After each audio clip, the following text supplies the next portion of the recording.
Hello everyone, welcome back to new video. So guys, आज की video में हम देखने वाले हैं यूपीपीएससी असिस्टेंट इंजीनियर या फिर स्टेट इंजीनियरिंग सर्विसेज का paper first civil engineering branch का, जिसमें आपके 25 क्वेश्चन सामान्य हिंदी से थे और 100 क्वेश्चन आपके सिविल इंजीनियरिंग ब्रांच से थे।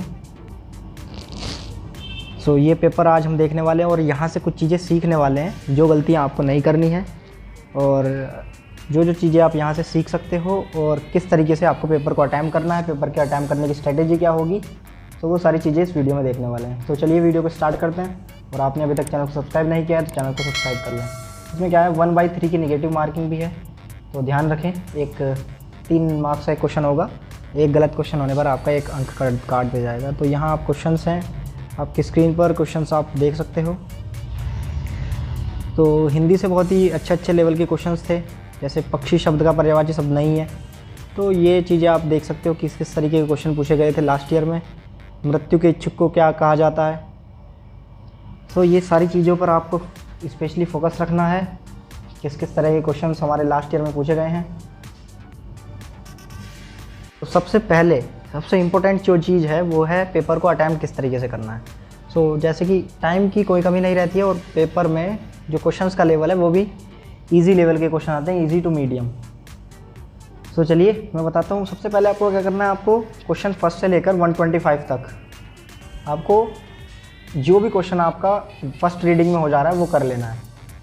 और जिस क्वेश्चन पे भी आप स्टक हो जा रहे हो उस क्वेश्चन को बिल्कुल स्किप कर देना है, स्टार्टिंग में उसे स्टार मार्क कर लेना है, उसे मार्क कर लेना है। फिर जैसे ही आप 125 क्वेश्चन आपने एक बार में पढ़ के कंप्लीट कर लेते हो, फिर दोबारा से आपको वापस आना है दोबारा से क्वेश्चंस को पढ़ने के लिए। जो क्वेश्चन आपने स्टार मार्क किए थे उन क्वेश्चंस पे वापस आना है। तो सबसे पहले ध्यान रखना है, किसी भी क्वेश्चंस में ईगो पे लेकर आपको क्वेश्चन सॉल्व नहीं करना है कि ये क्वेश्चन मुझसे क्यों नहीं बन रहा है, ये तो मुझे करना ही करना है। इस टाइप की कोई भी फीलिंग्स एग्ज़ाम में नहीं लेनी है। सभी क्वेश्चंस 3 मार्क्स के ही हैं, कोई भी क्वेश्चन हो सब पे 3 मार्क्स मिलने वाले हैं। सो ईगो पे बिल्कुल नहीं लेना है। जो क्वेश्चन आपसे नहीं बन रहा है उसे बिल्कुल स्किप कर दें, स्टार्टिंग में स्टार मार्क कर दें और अपने पहले क्वेश्चन से 125वें क्वेश्चन तक फर्स्ट रीडिंग में जो क्वेश्चन बन जा रहा है सबसे पहले उन क्वेश्चंस को कंप्लीट कर लें। उसके बाद जो स्टार मार्क किए हुए क्वेश्चन उन्हें करना स्टार्ट करना है। लेकिन यहाँ पर एक चीज़ और देखनी है कि जो न्यूमेरिकल्स, किसी न्यूमेरिकल्स में आप मान लो फॉर्मूला भूल गए हो या कोई न्यूमेरिक डिजिट है वो भूल गए हो, या फिर स्टैंडर्ड वैल्यूज़ होती हैं जैसे वर्केबिलिटी की और वीबी टेस्ट की, तो ये चीज़ें अगर आप भूल जा रहे हो तो ये सारी चीज़ें आपको बाद में देखनी है। पहले आपको फर्स्ट क्वेश्चन से 125 क्वेश्चन तक कम्प्लीटली जाना है और सॉल्व करने हैं फर्स्ट रीडिंग में जो क्वेश्चन जा रहे हैं। फिर सेकंड में आपको आना है, जो आपने क्वेश्चन स्टार मार्क किए हैं उन्हें स्टार्टिंग से लेकर सॉल्व करना स्टार्ट करना है। सबसे पहले देखना है उसमें फॉर्मूला कौन सा यूज़ हो रहा है, वो फॉर्मूला आपको लिख लेना है। उसके बाद देखना क्या क्या वैल्यूज़ दी हुई हैं और क्या चीज़ें निकालनी हैं। और क्वेश्चंस अटैम्प्ट करते हुए जब क्वेश्चंस को मैं फाइनली आपने जो हमारी OMR सीट है उसमें आंसर मार्क करना है, उससे पहले आपको ये चीज़ ध्यान में रखनी है कि क्वेश्चन में पूछा क्या गया है। मैक्सिमम टाइम क्या क्वेश्चन में पूछा कुछ जाता है और हम क्वेश्चन में लास्ट में क्वेश्चन में क्या पूछा गया है इसे पढ़े बिना ही क्वेश्चन को सॉल्व करके आंसर टिक कर देते हैं और क्वेश्चन गलत हो जाता है। तो क्वेश्चन को OMR सीट में मार्क करने से पहले, जो उस क्वेश्चन का आंसर मार्क करने से पहले आपको ध्यान से एक बार ज़रूर पढ़ना है कि क्वेश्चन में पूछा क्या गया है। ठीक है, तो सॉल्व करते हुए ध्यान रखना है, पहले आपको फॉर्मूला लिखना है अगर न्यूमेरिकल क्वेश्चन है उसमें क्या क्या वैल्यूज़ दी हुई हैं। तो सबसे इम्पोर्टेंट चीज़ क्वेश्चन में पूछा क्या गया है और आंसर निकालने के बाद फाइनली आपको दोबारा से देखना है कि क्वेश्चन में पूछा क्या गया है, तभी आपको OMR सीट में आंसर टिक करना है। सो इस तरीके से आपको अपने क्वेश्चन पेपर अटैम्प्ट करना है। समरी की अगर मैं बात करूं, सबसे पहले फर्स्ट क्वेश्चन से 125 क्वेश्चन तक जाना है। सेकंड पॉइंट, किसी भी एक पर्टिकुलर क्वेश्चन को ईगो पे लेगा बिल्कुल नहीं है, ईगो पे बिल्कुल नहीं लेना है, उस क्वेश्चन को लेकर टाइम बिल्कुल नहीं ख़राब करना है। तीसरा पॉइंट, क्वेश्चन का आंसर OMR सीट में मार्क करते टाइम क्वेश्चन में क्या पूछा गया है, ये सभी क्वेश्चन में, सभी न्यूमेरिकल्स में, सभी थ्योरेटिकल पोर्शन में, सभी कॉन्सेप्ट वाली जो क्वेश्चन है उनमें ये हमेशा ध्यान रखना है कि क्वेश्चन में क्या चीज़ पूछी गई है, और हम OMR शीट में आंसर भरने से पहले ये अवश्य पढ़ेंगे।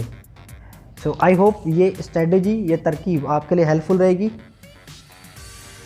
Keep studying, keep motivating your self. और ये जो क्वेश्चन पेपर है ये अभी कंटिन्यू रहेगा 125 क्वेश्चंस तक, तो वीडियो को अंत तक देखते रहें और इस स्ट्रेटेजी का क्वेश्चन पेपर को अटैम्प्ट करते हुए अच्छे से फॉलो करें। एक एक पॉइंट को ध्यान में रखें। किसी भी क्वेश्चंस को अधूरा पढ़ के उसका आंसर बिल्कुल नहीं लगाना है। क्वेश्चन को कंप्लीट पढ़ें और आपको इतना टाइम मिलने वाला है कि सभी क्वेश्चंस को आप इजीली पढ़ के उसका आंसर टिक कर सकते हो। सो जल्दी जल्दी में किसी भी क्वेश्चन का आंसर आपको नहीं लगाना है। और OMR शीट भरते हुए भी ध्यान रखें, जिस पेन का उपयोग करना है उसी पेन का उपयोग करना है, और एक से ज़्यादा गोले बिल्कुल नहीं फिलअप करने हैं, और गोले बिल्कुल ध्यान से फिलअप करने हैं। और एंट्री भरते समय OMR शीट में एंट्री भरते हुए स्पेशली ध्यान रखें कोई भी गलती आपसे ना हो। अगर मान लो आप अच्छे से पेपर भी अटैम्प्ट करते हो लेकिन OMR शीट में आप मिस्टेक कर देते हो फिलअप करते हुए, तो आपकी कॉपी ही चेक नहीं होगी। सो पेपर देने का कोई फ़ायदा ही नहीं होगा। सो ये चीज़ें भी आपको बिल्कुल ध्यान रखनी है OMR शीट भरते हुए भी, और अच्छे से तैयारी करके जाएं। All the best. एंड जैसे कि आपका पेपर अभी 17 अप्रैल को होने वाला है, तो आई होप कि आपने सारा सिलेबस कवर कर लिया होगा, रिवीजन चल रहा होगा और आप अच्छे परफॉर्म कर रहे होंगे टेस्ट में, मॉक टेस्ट अच्छे से लगा रहे होंगे। क्वेश्चंस को अधूरा पढ़ के बिल्कुल भी आंसर नहीं करना है। मैक्सिमम स्टूडेंट्स यही गलती करते हैं, क्वेश्चन में पूछा कुछ जाता है, आंसर कुछ टिक कर देते हैं, अधूरा क्वेश्चंस पढ़ के ही आंसर टिक कर देते हैं। तो इस बात का आपको बेसिकली ध्यान रखना है। Thank you again and keep studying, keep motivating your self. All the best for your exam.